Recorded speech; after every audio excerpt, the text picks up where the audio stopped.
This example is on rationalizing the numerator. This skill is very useful for when you take calculus courses. Rationalizing the numerator or the denominator, whatever the case may be, will be a very useful skill for you to use when you encounter certain expressions in calculus that you need to rationalize to make them simpler. Okay? So that's why we're learning how to rationalize numerators and denominators. In this case, I have the radicals in my numerator. So that's why we're saying we're going to rationalize the numerator. There's no radical in the denominator, so there's no need to rationalize the denominator. Now, we had said in the previous video that whenever I want to rationalize and I have an expression with radicals and a minus or a plus sign in between them, I need to use the conjugate to get rid of the radicals. So the conjugate for this expression would be the same expression, except instead of minus, I'm going to have a plus. So what I do is I multiply the numerator and the denominator by the conjugate of the numerator. And here's the conjugate. It's that same exact numerator, except I have a plus. And I do the same thing in the denominator.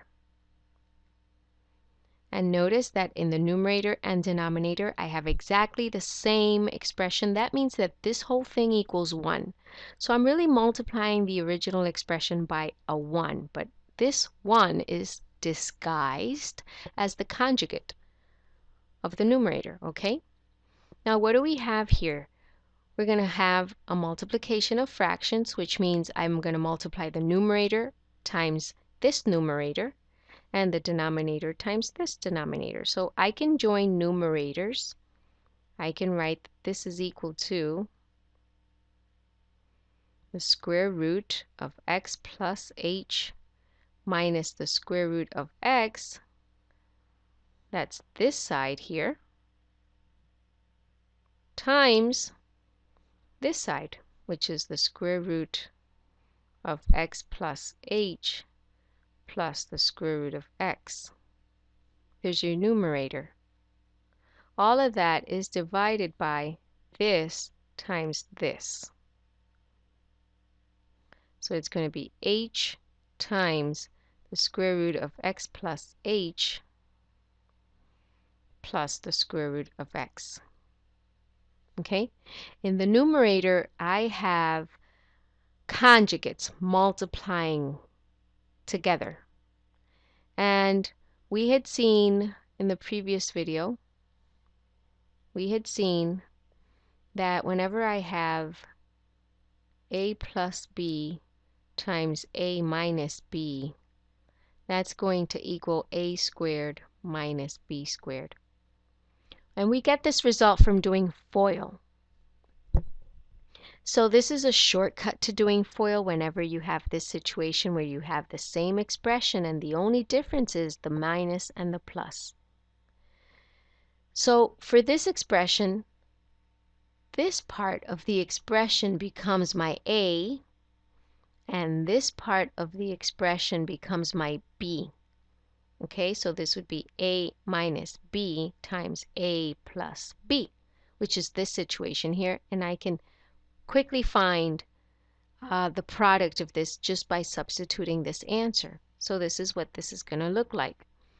This is going to equal this expression squared. That's what this says, a squared. So if this is a, this is going to be the square root of x plus h squared. That's your a squared minus b squared. So if this is b, I'm going to have square root of x squared. And there you've done your FOIL in the numerator. Notice if you do FOIL here, it's going to be a lot of work. You're going to have to multiply this term times this term, and then you multiply this term times this other term, and then you take this term times this one, and then last but not least this times this, and then you have to combine like terms and simplify radicals, and it's a lot of work. Save the work. Just use this shortcut. Take the first term and square it minus the second term and square it, and you're done. Okay? It saves you a lot of work. So we have our numerator. And in the denominator, I'm not going to use the distributive property. I'm going to keep this like this for now because it's in factored form. And usually we want things in factored form, okay? Because then we can cancel out terms when it's in factored form. Okay, so far, this is what I have. Now, let's work with our numerator a little bit more. I'm going to continue over here. So, continuing over here, this is equal to x plus h, the square root of x plus h squared. That is equivalent to writing x plus h times x plus h times the square root of x plus h. That's what that means. It's the square root of x plus h squared is that. Okay, it's like having x squared. It's the same thing as x times x. So that's what that is. Minus the square root of x squared, which is the same thing as the square root of x times the square root of x. Okay? And then I have my denominator, h times the square root of x plus h plus the square root of x. I keep my denominator the same. Now what do I do here when I have the square root of this times the square root of that? That's the same thing as having x plus h. Okay? How do I get x plus h? Let me go over to the side here. When you have the square root of x plus h times the square root of x plus h, I can use the radical product property that lets me write this product under the same radical, right? When I have the square root of 2 times the square root of 3, the product property lets me write this under the same radical. So that's what I did here. If I have the square root times another square root, then I can write them under the same radical. That's what I did here. And that in there equals x plus h squared. And this squared cancels out with this index. So this is equal to x plus h. Okay? Because if I rewrite this as a rational exponent, I would have x plus h to the 2/2 power, which is x plus h to the 1st power, which is x plus h. Okay? So that's how I know this is equal to x plus h. Okay? And then the same thing goes for square root of x times the square root of x. It's the same analogy. So I get minus x. Let me change my color. Minus x in the numerator. And the denominator I keep as I had it before.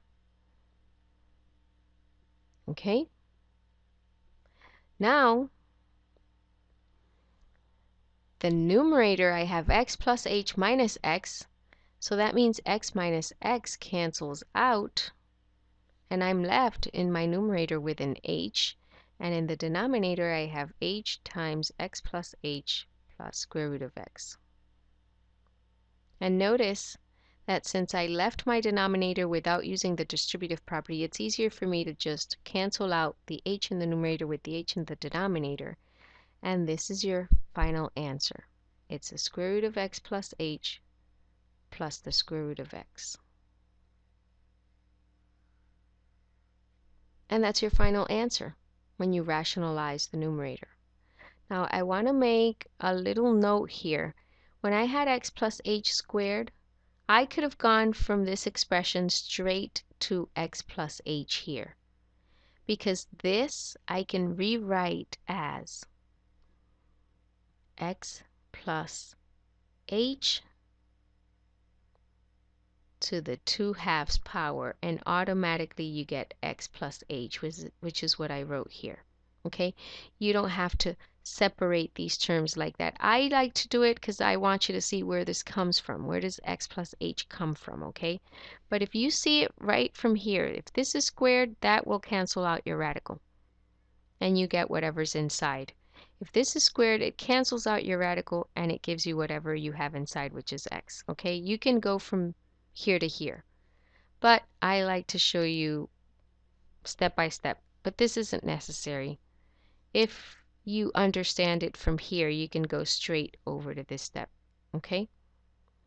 So that's rationalizing the numerator. I know this example is a little bit complicated, a lot of square roots, but it's really just the same thing as we did with the denominator, okay? Well, I hope you liked this video, and I'll see you in the next one.